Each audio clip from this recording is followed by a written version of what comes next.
FNAF is a series with a lot of questionable, one might even say bad narrative decisions.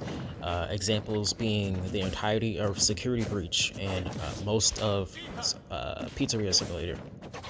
But if I had to, and I'm ripping off this guy Impulse Evan 37 here, if I had to change one thing about the story of FNAF, I would simply just make William Afton a separate character from Springtrap.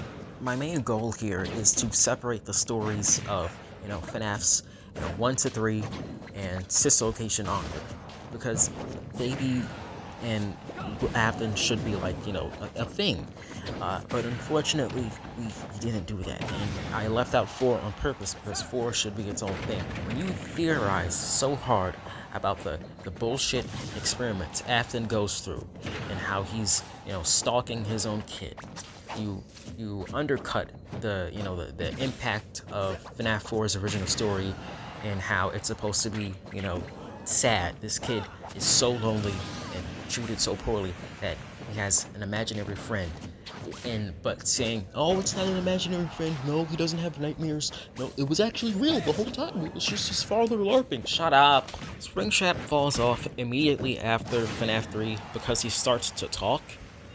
Honestly, I don't find Springtrap's design that bad. Like, yeah, it doesn't make sense, but like, I don't care, it's a ghost story, I'm willing to, suspend my disbelief. But my problem comes in when he starts talking in that stupid, cringe, smoker British accent. Oh my god, that is awful. Every line from Springtrap is just so goddamn lame. I always come back, shut up, that's not even cool. The simple "you can't" from the FNAF 2 minigame? Oh, that's sick. It sort of plays into that, that sick, god complex. He laughs when he puts on his first suit in FNAF 3. All of the odd ambiguity of Springtrap's intelligence in FNAF 3 goes out the window once Afton starts to speak. This also kills the potential of Afton's future as a character, because now he is stuck in a zombie-like state. He can't do much in the world of FNAF, realistically speaking, because he's like a zombie rabbit man.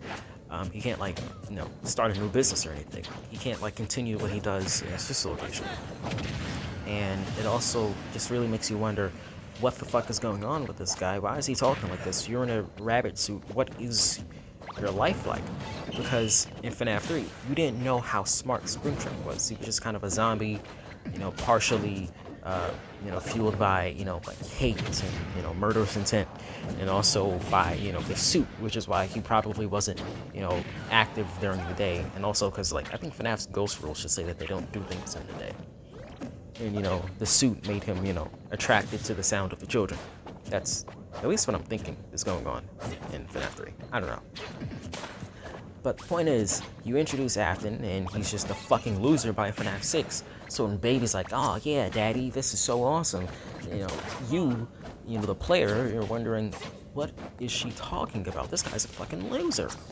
I know I have hindsight on my side, but if Scott, if he really wanted to do that whole, having a child dedicated to their evil father thing, why didn't you just have Afton be alive and have, his child worship him and, try to imitate him and do all this sick, evil shit, with the animatronics, which, I don't know, would involve hacking the Glamrocks or something like that. I don't know, but, maybe Baby could have stayed as her own character.